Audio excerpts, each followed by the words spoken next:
हरे कृष्णा, राधे राधे, हर हर महादेव। तो friends, most welcome आप सभी का हमारे श्री राधे चैनल में। तो फ्रेंड्स, सावन का महीना आने वाला है और सावन मास में पार्थिव शिवलिंग की पूजा का विशेष महत्व होता है। तो अगर आपकी कोई भी मनोकामना या अगर आपकी कोई भी परेशानी में दिक्कत में चल रहे हैं, ठीक है, सफलता आपको नहीं मिल रही है आप कार्य में, तो इस सावन के महीने में पार्थिव शिवलिंग का पूजन करें, जो कि मैं पूजा की सबसे सरल विधि आपको बताने वाली हूँ। और जो भी मंदिर जाने का नियम नहीं ले सकते हैं पूरे सावन मास में, घर पर ही इस पूजा का नियम ले सकते हैं और यह पूजा बहुत ही फलदायक होता है। तो पूजा में कौन सी गलतियां हमें नहीं करनी है वो भी बताएंगे। तो प्लीज़ वीडियो को पूरा देख लीजिएगा। अगर वीडियो पसंद आए तो लाइक शेयर कमेंट ज़रूर करना, चैनल को सब्सक्राइब कर लेना।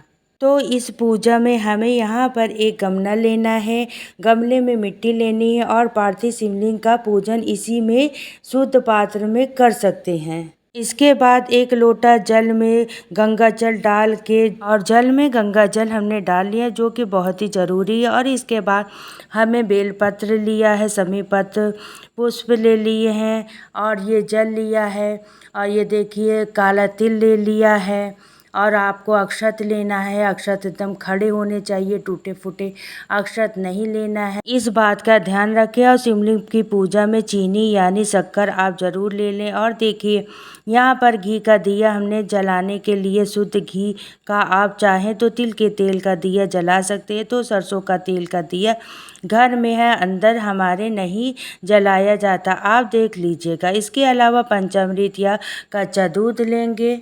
चंदन आपको लेना है तो चंदन पीला हुआ सफ़ेद जो भी आपको मिल जाए। और भोग के लिए यहाँ हमने बतासे ले लिए हैं, लौंग, कपूर और वस्त्र रूपी कलावा अर्पित करने के लिए कुछ दक्षिणा और धूपबत्ती यहाँ सामग्री पूजा में ज़रूर होनी चाहिए। तो यह कुछ ज़रूरी सामग्री है।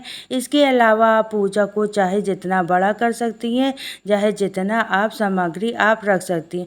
इसके अलावा हम गमले में मिट्टी की एक पिंडी आकार एक शिवलिंग बना लेंगे और अंगूठे के बड़ा शिवलिंग नहीं होना चाहिए। अच्छा, पार्थिव शिवलिंग की पूजा में आपको सबसे ज़रूरी बात यह ध्यान रखनी है कि पहले पूजा सामग्री आप रख लें और उसके बाद आप शिवलिंग बनाएं। शिवलिंग बनाकर आपको छोड़ना नहीं है।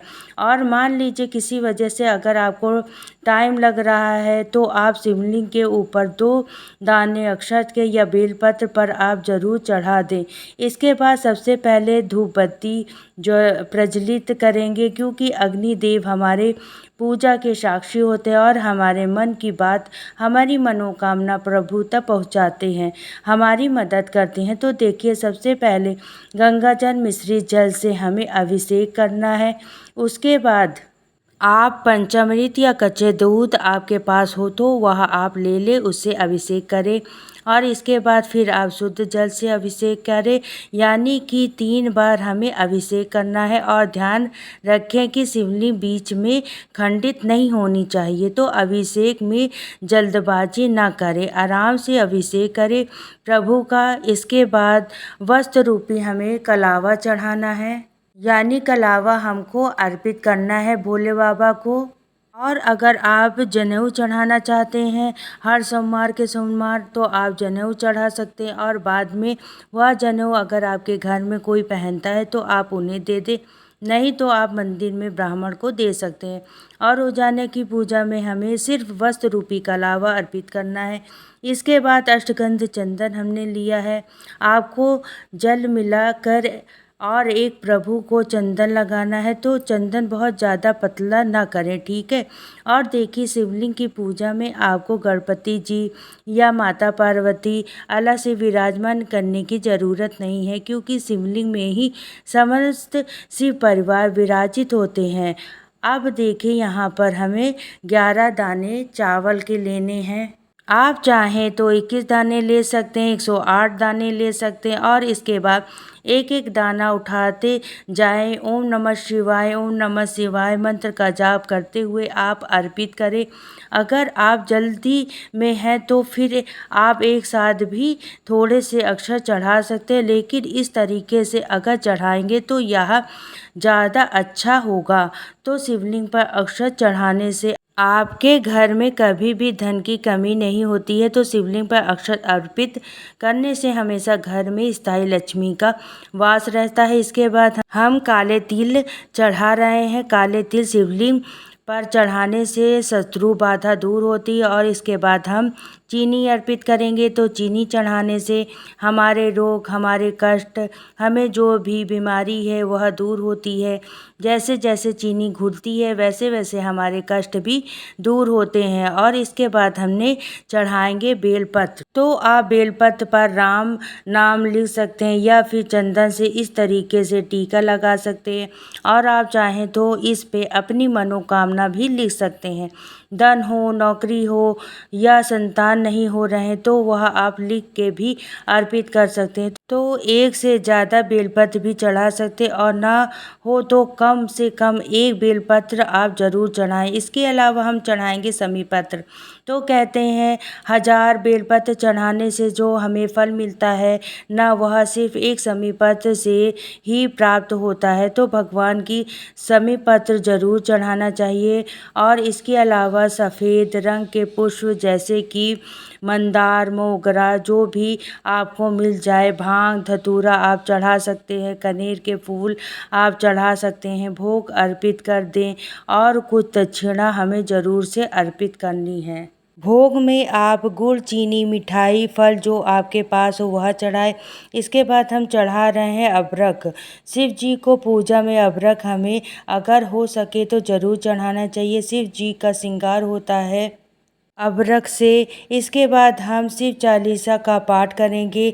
शिव तांडव स्तोत्र का पाठ आप कर सकते हैं। शिव जी के 108 नामों का जाप कर सकते हैं। इसके बाद हमें करनी है आरती। तो शिव जी की पूजा में कपूर की आरती ज़रूर करनी चाहिए। तो मैंने यहाँ पर घी के दीपक ही 2 लौंग, 2 कपूर डालकर अब हम ले लेंगे। पहले घी का दीपक से आरती करेंगे, उसके बाद आप कपूर की आरती कर सकते हैं। और देखिए यह पूजा आप सुबह के समय करें। अगर आप संध्या के समय प्रदोष काल में यह पूजा करते हैं तो आपको स्नान करना बहुत ज़रूरी है। और शुद्ध सात्विक भोजन करें। लहसुन, प्याज, मांस, मदिरा का सेवन नहीं करना है।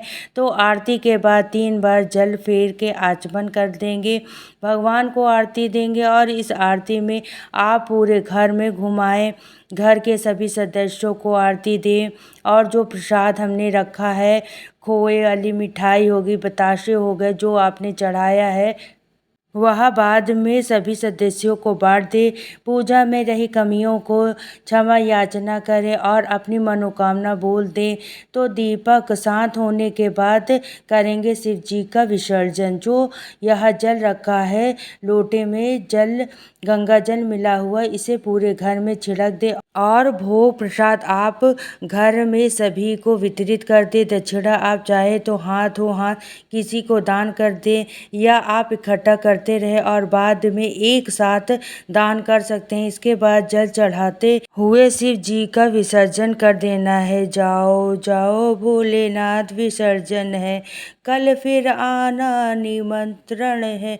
जाओ जाओ भोलेनाथ आज विसर्जन है। तो देखिए मिट्टी के शिवलिंग मिट्टी में ही घुल जाते हैं। और आप चाहें तो यह बेलपत्र उठा के रख सकते हैं। अगले दिन आप इस बेलपत्र की पूजा भी कर सकते हैं।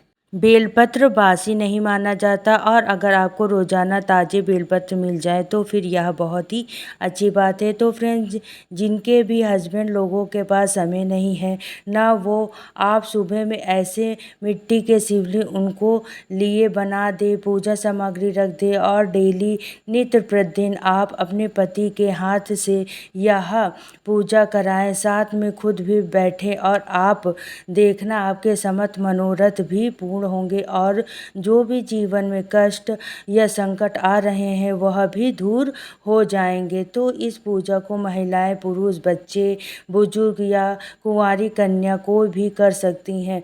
बस ध्यान आपको यह रखना है कि दीपक शांत होने के बाद आपको शिवलिंग को ऐसे नहीं छोड़ना है, आपको विसर्जन जरूर से कर देना है समय से। और मान लीजिए कहीं आपको जल्दी में जाना है, पूजा के बाद दीपक आप मंदिर में रख दें लेकिन विसर्जन जरूर करें। तो 11 जुलाई से सावन का महीना शुरू हो रहा है जो कि 10 अगस्त तक रहेगा।